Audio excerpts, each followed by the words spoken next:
বিসমিল্লাহির রহমানির রহিম। সম্মানিত দর্শক, আসসালামু আলাইকুম। আপনারা দেখছেন মোরেলগঞ্জ পানগুসি নদীর উপরে ব্রিজ বা সেতু তৈরির জন্য সয়েল টেস্ট অর্থাৎ মাটি টেস্টের কাজ চলছে। আলহামদুলিল্লাহ, আমাদের বাগেরহাট জেলার মোরেলগঞ্জ এবং শরণখোলা দুইটি উপজেলার একটি কাঙ্ক্ষিত স্বপ্ন, কাঙ্ক্ষিত আশা, আমাদের পানগুসি নদীর উপরে একটি সেতু।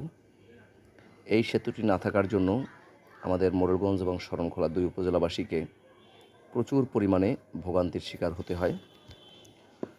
আপনারা জানেন, এই নদীতে ট্রলার থেকে পড়ে, ট্রলার ডুবিতে, তারপরে ফেরির থেকে পড়ে এ পর্যন্ত বহু মানুষ মারা গেছে। আরেকটি কষ্টের সবচেয়ে বড় বিষয় কি জানেন?